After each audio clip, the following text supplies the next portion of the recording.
عید اور جمعہ جب دونوں ایک دن اکٹھے ہو جائیں تو نماز عید ادا کرنے کے بعد جمعہ ادا کرنا ایسے ہی فرض ہے جیسے کہ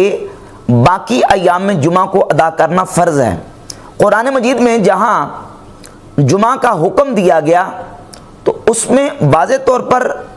حکم کو عام رکھا گیا اور فرمایا یا ایھا الذین آمنوا اذا نودی للصلاۃ من یوم الجمعہ،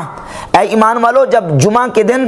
نماز کے لیے ندا دی جائے فاسعوا الی ذکر اللہ، پس اللہ کے ذکر کی طرف تم سعی کرو۔ اب سعی الی الجمعہ اس آیت کی روشنی میں واجب ہے اور یہ حکم باقی ایام کے ساتھ خاص نہیں ہے عید کو چھوڑ کر، بلکہ تمام ایام کے ساتھ عام ہے کہ چاہے وہ جمعہ عید کے دن ہی کیوں نہ آ جائے یا عید کے علاوہ دنوں میں ہو، تو سعی الی الجمعہ جو ہے وہ اس کا حکم عام ہے، وہ ہر دن میں واجب ہے جس دن جمعہ آئے گا۔ اور پھر نبی پاک صلی اللہ علیہ وآلہ وسلم کی سنت سے بھی ثابت ہے کہ آپ علیہ الصلوۃ والسلام نے عید کے دن بھی جمعہ ادا کیا۔ سنن ابی داؤد میں 1122 نمبر، جامع ترمذی میں 533 نمبر اور سنن نسائی میں 1425 نمبر حدیث ہے کہ نبی پاک صلی اللہ علیہ وآلہ وسلم نے عید کے دن جمعہ ادا فرمایا۔ حضور نے خود بھی ادا کیا اور بعد میں خلفائے راشدین نے بھی، جب ان کے ادوار میں سیدنا عمر فاروق رضی اللہ تعالیٰ عنہ، حضرت سیدنا عثمان غنی رضی اللہ تعالیٰ عنہ اور حضرت مولا علی رضی اللہ تعالیٰ عنہ کے دور خلافت میں جب جمعہ اور عید اکٹھے آئے ہیں تو خلفائے راشدین نے بھی عید ادا کرنے کے بعد جمعہ ادا کیا ہے، اور نبی پاک صلی اللہ علیہ وآلہ وسلم نے خود ادا کیا۔ بلکہ سنن ابی داؤد میں 1073 اور سنن ابن ماجہ میں 1311 اور السنن الکبریٰ للبیہقی میں جلد نمبر 3 صفحہ 318 پہ موجود ہے، نبی پاک صلی اللہ علیہ وآلہ وسلم نے عید کے بعد ارشاد فرمایا عید پڑھنے کے انا مجمعون انشاء اللہ، فرمایا کہ ہم انشاءاللہ جمعہ قائم کریں گے۔ تو نبی پاک علیہ الصلوۃ والسلام نے جمعہ خود قائم کیا۔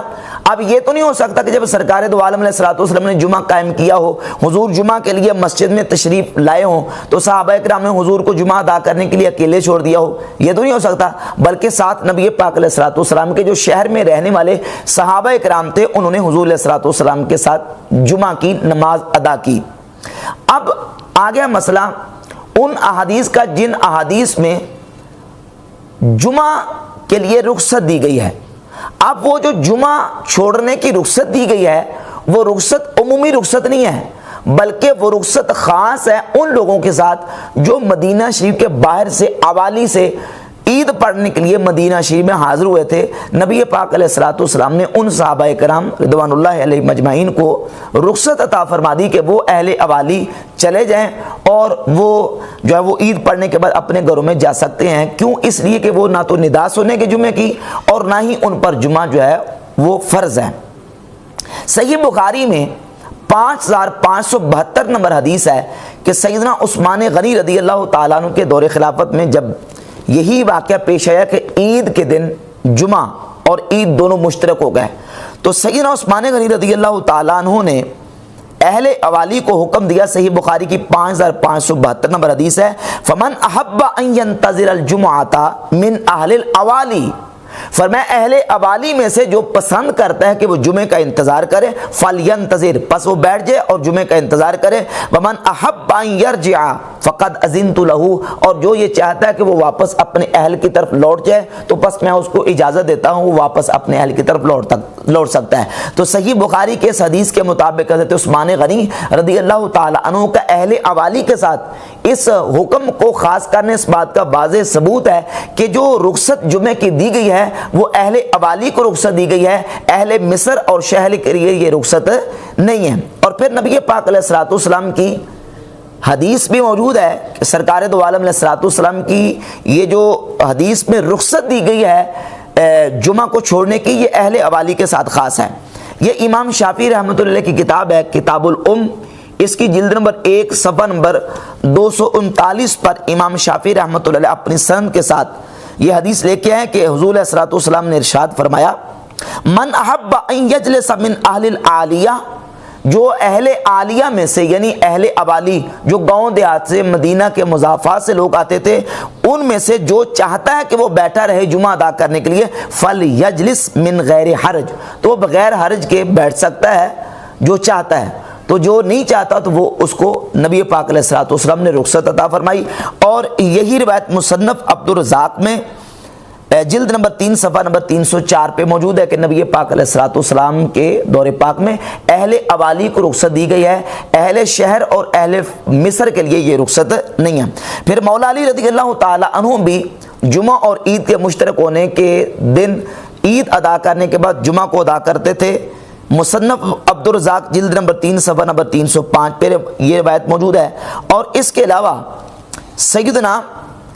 امام اعظم ابو حنیفہ رحمۃ اللہ علیہ کے شاگرد امام محمد بن حسن شیبانی رحمہ اللہ المتوفیٰ 199 ہجری اپنی کتاب الجامع الصغیر پہلی جلد کے صفحہ نمبر 113 پہ لکھتے کہ امام ابو حنیفہ نے فرمایا کہ عیدان اجتمعا فی یوم واحد فالاول سنہ والآخر فریدہ، فرماتے ہیں کہ ایک دن میں عید اور جمعہ جمع ہو جائیں تو فرماتے ہیں کہ اول سنت ہے یعنی عید سنت ہے، ثابت بھی سنہ ہے، یعنی دلیل کے اعتبار سے واجب ہے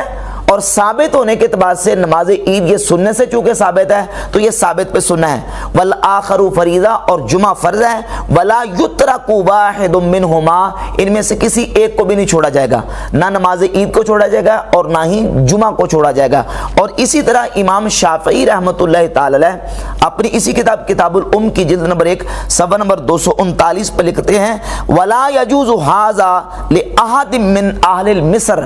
شہریوں میں سے کسی ایک کے لیے بھی جائز نہیں ہے کہ وہ جمعہ کو چھوڑے، بلکہ شہری جو ہے وہ جمعہ کو ادا کرے گا۔ یہ رخصت اہل ابالی کے لیے ہے جو مدینہ شریف کے مضافات سے اور گرد و نواح سے اہل ابالی 2-2 3-3 4-4 5-5 میل دور سے آتے تھے، ان کو نبی پاک علیہ الصلوۃ والسلام نے رخصت دی۔ حضرت سیدنا عثمان غنی رضی اللہ تعالی عنہ نے جو رخصت دی ہے صحیح بخاری 5572 نمبر حدیث میں، وہ بھی اہل ابالی کے لیے، اور نبی پاک علیہ الصلوۃ والسلام نے جو رخصت دی ہے وہ بھی اہل ابالی کے لیے ہے، اہل مدینہ، اہل شہر اور اہل مصر کے لیے یہ رخصت ہرگز نہیں ہے۔